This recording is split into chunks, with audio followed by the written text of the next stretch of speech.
फसब्बिह बिहम्दि रब्बिका वस्तग़फिर इन्नहु काना तव्वाबा।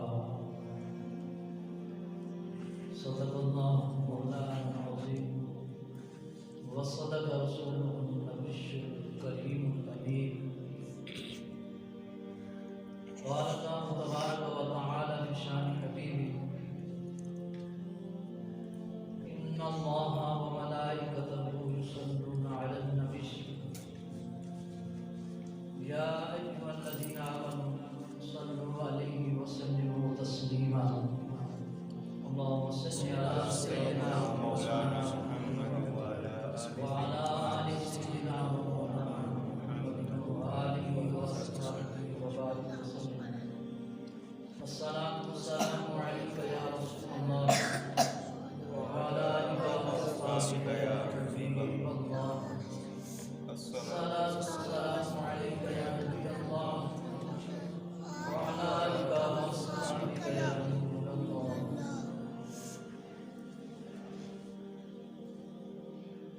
अल्लाह रब्बुल आलमीन अहकमुल हाकिमीन अरहमुर राहिमीन की हमदो सना और उसके प्यारे महबूब हुज़ूर सर्वे कायनात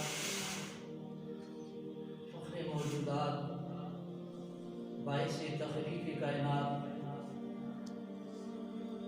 अहमद मुज्तबा मोहम्मद मुस्तफ़ा सल्लल्लाहु तआला अलैहि वसल्लम की बारगाहे बेकस बना दो। हदिया सलातो सलाम पेश करने के बाद मुहतरम बुजुर्गों, दोस्तों, अजीज साथियों, आप हज़रात के सामने सूरह नसर तिलावत करने की साथ हासिल की है। दुआ है कि परवरदिगार आलम इस मुबारक सूरत की रोशनी में मुझे हर कोई की तौफीक नसीब फरमाए। सुनने सुनाने के बाद हम सबको इस पर अमल करने की तौफीक नसीब फरमाए। मैंने जो सूरत आपके सामने पढ़ी है, इस मुबारक सूरत के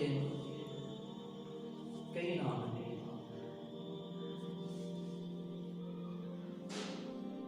इस सूरत को सूरह तुदीबी यानी अलविदाई सूरत भी कहते हैं।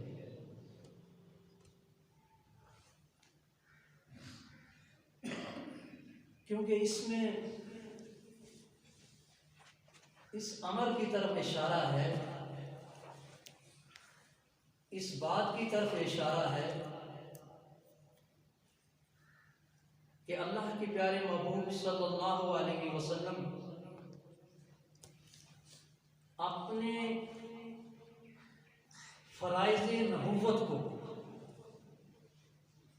अहसन तरीके से अंजाम देने के बाद अपने परवरदिगार के हुजूर लौटने से पहले अलविदा कह रहे।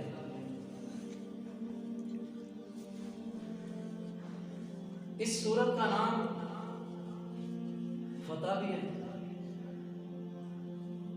लेकिन इसका मशहूर तरीन नाम नसर।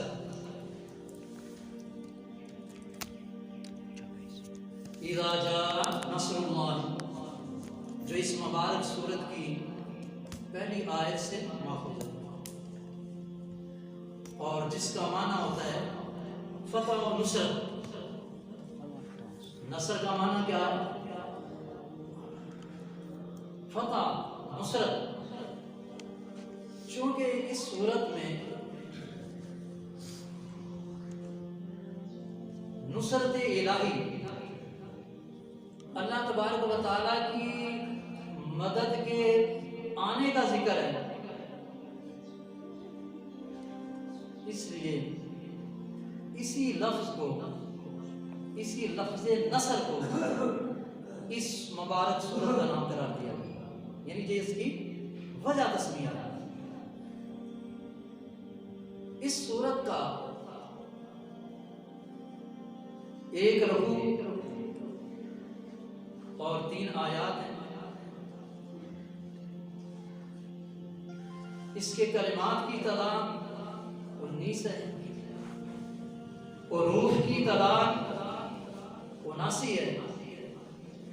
और इस सूरत का जो अददे नुज़ूल है वो 114 है। ये सबसे आखिरी सूरत है, आखिरी नंबर का। इसका अददे नुज़ूल जो है कुरान मजीद की कुल 114 सूरतें हैं और ये इसका आखिरी नंबर है सूरह नसर का। ये आखिरी सूरत है। इस सूरत के फ़ज़ाइल क्या हैं, इसकी क्या बुजुर्गी है, वो भी समाअत फरमा रहे हैं। जो शख्स इस सूरत को पढ़ेगा, एक दफ़ा तिलावत करेगा, अल्लाह तबारक व तआला उसको 790 नेकियां अता फरमाएंगे। और रूह के मुताबिक हदीस की रोशनी, चूँकि इसके 79 हरूफ हैं तो 10 से ज़रब दो, एक हर्फ के पढ़ने से 10 नेकियां मिलती हैं, तो 790 नेकियां एक मरतबा पढ़ने वाले को मिलती हैं। तफसीर कमालैन में है कि जो शख्स इस सूरत सूरह नसर को इज़ा जा नसरुल्लाह तिलावत करेगा, इसको एक मरतबा पढ़ेगा, उसको अल्लाह तबारक व तआला इतना सवाब, इतना अजर व सवाब अता फरमाएगा कि गोया वो हुज़ूर अलैहिस्सलाम के साथ फतह मक्का के मौका पर शरीक, यानी जिन लोगों ने उस वक़्त फतह मक्का के मौका पर शमूलियत की, उनको जो अजर व सवाब मिला, जो इस सूरह नसर को पढ़ेगा अल्लाह तबारक व तआला उसे भी उन जैसा ही अजर व सवाब अता फरमाएगा। मज़ीद इसके फ़ज़ाइल समाअत करें। तिब्बे रूहानी में है कि हर एक मुराद हासिल होने के लिए, हर एक मुराद, कोई भी मुराद हो, कोई भी मकसद हो, कोई भी काम हो, कोई भी मुश्किल हो, कोई भी तमन्ना हो, ख्वाहिश हो, इस सूरत को 123 दफा 17 दिन तक पढ़ना निहायत मुफीद है। कोई काम है आपका, कोई मुश्किल है, तो इस सूरत को 123 मरतबा पढ़ें 17 दिन तक। अवल आखिर दुरूद तो पढ़ना ही होता है। कोई भी वजीफा करें, कोई भी वजीफा करो तो ये ज़रूरी है, कोई बताए ना बताए, अवल आखिर दुरूद पढ़ना चाहिए। तो कोई भी मुश्किल हो, कोई भी मुराद हो, आपकी ख्वाहिश हो, तमन्ना हो, इस सूरत को 123 मरतबा अवल आखिर दुरूद पढ़कर पढ़ें, 17 दिन तक पढ़ें। जिस मकसद के लिए पढ़ोगे, जिस मुराद के लिए पढ़ोगे, अल्लाह तबारक व तआला इस सूरह नसर के पढ़ने के का सदका वो मुराद पूरी करेगा। इसके अलावा ये जो पंजगाना नमाज है, इसके बाद जो 7 मरतबा इस सूरह नसर को तिलावत करे, कितनी दफा? 7 मरतबा। बड़ी मुश्किलें, वो मुश्किलात जो मुअल्लिफ़ों के रह गई, आला नहीं हो रही, बड़ी मुश्किलों के खोलने के लिए मुश्किल है, अड़ी हुई है, हाल नहीं हो रही, बड़ी परेशानी है। इस मुबारक सूरत को, सूरह नसर को, इज़ा जा नसरुल्लाहि वल फतह, हर नमाज के बाद आप 7 मरतबा पढ़ें, अल्लाह पाक मेहरबानी करेगा। वो मुश्किल, अड़ी हुई मुश्किल हाथों से दूर हो जाएगी। इस सूरत का ज़माना नुज़ूल क्या है? याद रखिए, हिजरत के बाद जो सूरतें नाज़िल हुई उन्हें मदनी कहा जाता है।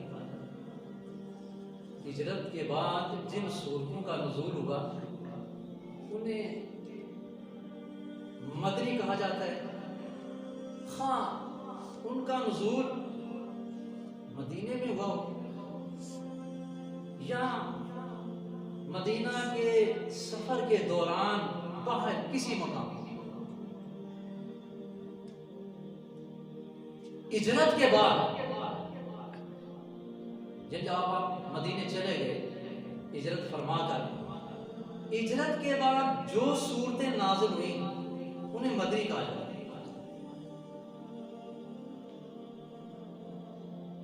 हाँ, वो मक्के में नाज़िल हुई या मदीने में नाज़िल हुई। ये नहीं है कि एक सूरत मक्का में नाज़िल हुई, हिजरत के बाद नाज़िल हुई, तो आपने ये भी मक्की नहीं। उसूल ये है कि मदीने के सफर के दौरान जब हिजरत, उस वक्त जो बाहर नाज़िल हुई सूरत, उसके बाद जो मदीने में जाके नाज़िल हुई। तकसीम ये है, मुख्तसर तकसीम ये है कि हिजरत कर लेने के बाद जिन सूरतों का नुज़ूल हुआ, खा मक्के में हुआ खा मदीने में हुआ, उनको मदनी ही कहा जाएगा, और जो इससे पहले वो मक्की। अब जो ये सूरह नसर है, इसका नुज़ूल तो मक्के में हुआ मगर हिजरत के बाद हुआ, ज्यादा ये मक्की नहीं मदनी।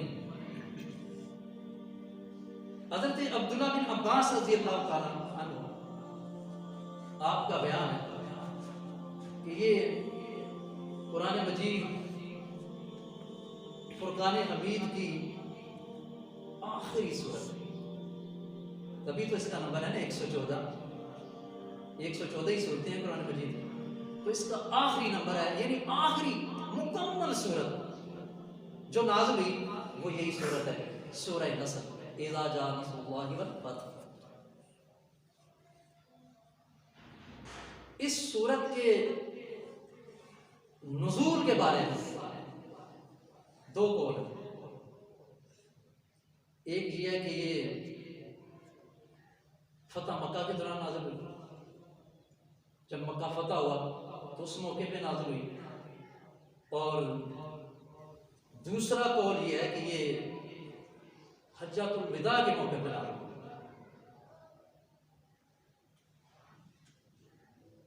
हज़रत अब्दुल्ला बिन अब्बास रज़ियल्लाहु ताला अन्हु का बयान है,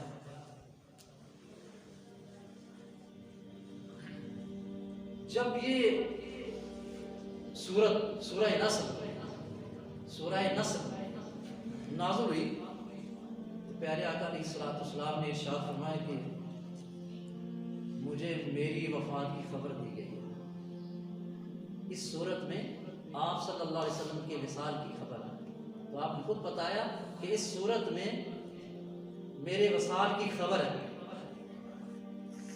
और मेरा वक्त जो है रुखसत होने का करीब आ गया,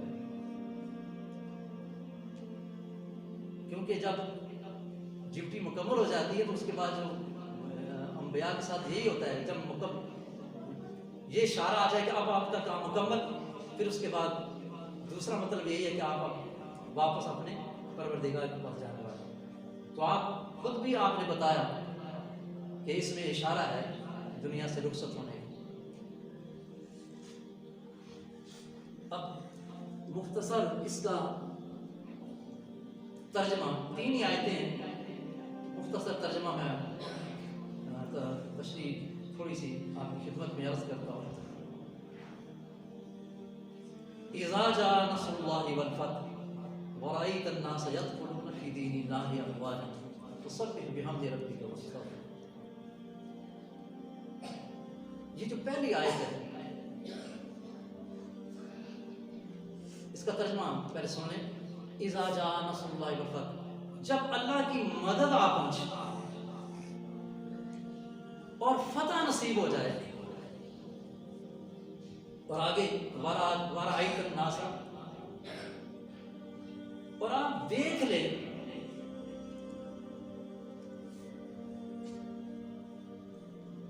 लोगों को कि वो फौज दर फौज दीन में दाखिल हो गए। उस वक्त क्या करना है? सब एक बिहम दे रबी का वस्ता, यानी तो उस वक्त अपने रब की सना करते हुए, अपने रब की हमद करते हुए फसब्बिह, उसकी तस्बीह करनी है, उसकी पाकी बयान करनी है।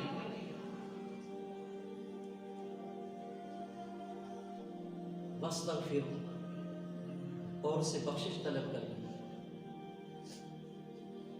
पहली आयत में बता दिया गया इज़ा जाअ नस्रुल्लाहि वल फतह, अगर तकमील फर्ज की सादत हासिल हो, किसी मुहिम में कामयाबी नसीब हो, तो ऐ अल्लाह के बंदो भूलने से ये ख्याल ना करना कि इस कामयाबी में, इस कामरानी में, ये जो फतह हासिल हुई है, मैं कामयाब हुआ हूं, बामुराद हुआ हूं, इसमें तुम्हारी अपनी जाती काबिलियत, तुम्हारी उनारी, तुम्हारी होशियारी का कोई दखल है। कभी भूले से भी ये ना समझना कि मैं जो इस काम में कामयाब हुआ हूं, मेरी ये जाती काबिलियत, जाती हिम्मत है, बल्कि ये यकीन रखना कि ये मेरे बंदा नवाज खुदा की नुसरत और ताईद की बरकत है। अपने आप को आगे नहीं रखना, उस अल्लाह को आगे रखना है जिसने तौफीक दी। मेरी कामयाबी, मेरी कामरानी जो है, ये अल्लाह तबारक व तआला की इमदाद की महरूम मिन्नत। अगर तुम इसे अपनी काबिलियत का नतीजा ख्याल करोगे, अपनी मेहनत का नतीजा समझोगे, तो तुम्हारे दिल में घमंड पैदा होगा, गुरूर पैदा हो जाएगा।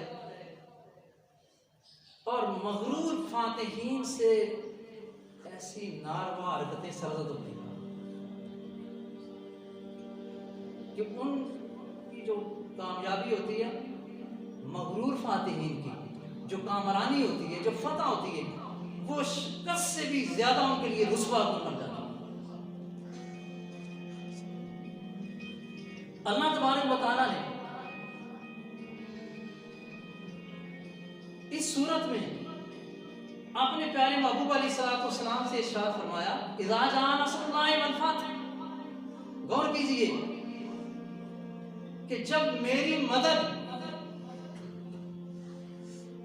पुष्ट बनाने के लिए पहुंच जाए, मेरी मदद आप तक पहुंच जाए, और मेरी मेहरबानी से, अल्लाह पाक फरमा रहा है, ऐ प्यारे महबूब, मेरी मेहरबानी से, मेरी वजह से आपको फतह नसीब हो जाए, आप कामयाब हो जाएं, कामरान हो जाएं, और जो लोग अब तक शमा इस्लाम को बुझाने के लिए तूफान बनकर उड़ते रहे, वो इस पर परवानों की तरह निसार होने लगे, और फौज दर फौज इस दीन को कबूल करने लगे। तो आपका फर्ज ये है, आपका फर्ज ये है कि फसब्बिह बिहम्दि रब्बिक, कि अपने रब की हमद करते हुए उसकी पाकी बयान करो। हम कौन होते हैं? ये इमामुल अंबिया सल्लल्लाहु अलैहि वसल्लम को अल्लाह तबारक व तआला इरशाद फरमा रहा है कि जब कोई कामयाबी नसीब हो तो आपका ये शेवा होना चाहिए, ये हमारे सबक के लिए, हमारी तालीम के लिए। हम कौन है? जब अल्लाह तबारक व तआला अपने महबूब से ये इरशाद फरमा रहा है कि जब कोई अल्लाह नेमत दे, आप कामयाब हो, कामरान हो, तो क्या करें? फसब्बिह बिहम्दि रब्बिका वस्तगफिरु, अपने रब का जिक्र करो, अपने रब की तस्बीह करो, शुक्र अदा करो, वस्तगफिरु, और उससे बख्शिश मांगो। फतह मक्का के बाद 10 हिजरी में, 9-10 हिजरी में जजीरा अरब में दूर और नजदीक के कबाइल जो भी आबाद थे, जितने भी कबीले थे आगे पीछे, वो हज़रत इस्लाम की बारगाह में हाजिर होने लगे और आपके दस्ते हक परस्त पर बैत करने लगे, इस्लाम कबूल करने लगे। तो प्यारे आका अलैहिस्सलाम इस कसरत से लोगों के इस्लाम कबूल करने पर अल्लाह तबारक व तआला की हमद बयान करते, उसकी तस्बीह कसरत से फरमाया करते। तो हमारे लिए भी ये सबक है, इसमें ये तालीम है, हम भी ऐसा ही किया है। खुद सोचिए, गौर कीजिए कि जिस कौम को दुश्मन पर मुकम्मल फतह, मदोश और बदमस्त न कर सके, जिस कौम को कोई मुकम्मल फतह, मदोश, बदमस्त न कर सके, वो कितनी आली ज़र्फ़ कौम है। नबी पाक से मक्का फतह किया, क्या अल्फाज होगा, जो चाहते कर सकते थे। वो बड़े बड़े सरदार जिन्होंने एड़ी चोटी से, डंके की चोट से इस्लाम की मुखालफत की थी और उस वक्त के मुसलमानों को तकलीफें पहुंचाई थी और मजबूरन उन्हें हिजरत करनी पड़ी थी।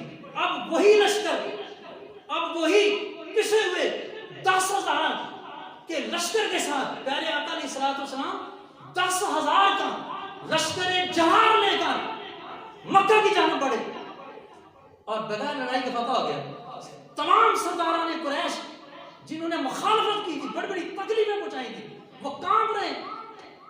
ऐलान आम कर दिया गया, जो अबू सुफियान के घर बना ले उसको माफी, जो हथियार नहीं उठाता उसको माफी, जो हथियार उठाएगा सिर्फ उसी के साथ लड़ाई होगी, झगड़ा होगा। कोई कत्ले आम नहीं हुआ। कोई दुनियादार का फातिह होता तो वो मक्का की ईंट से ईंट बजा देता। होता है ना, जब कोई फतह किसी शहर को कर लेता है तो वो ईंट से ईंट बजा देता है, तबाह बर्बाद कर देता है। मगर देखो उस वक्त इमाम अल-अंबिया सल्लल्लाहु अलैहि वसल्लम तो जिन लोगों ने इतनी तकलीफें भी दी थी, सब कुछ किया था, पता भी था, सब सामने कतार की शक्ल में सब सामने खड़े हैं, चाहते इशारा करते उसी वक्त सर कलम कर दिए जाओ, मगर नहीं, माफ कर दिए। जाओ, मैं भी आज तुमसे वही कहता हूँ जो जनाब यूसुफ अलैहिस्सलाम ने अपने भाई से कहा, तुम्हें माफ किया।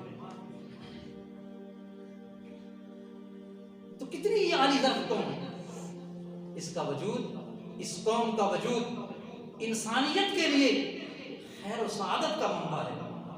जब तक इसका आफ़ताब इक़बाल चमकता रहेगा इस कौम का, इन मुसलमानों का, तो ये जितने भी गम हैं, परेशानियां हैं, इंसानियत के नजदीक आने की जरूरत न कर सके।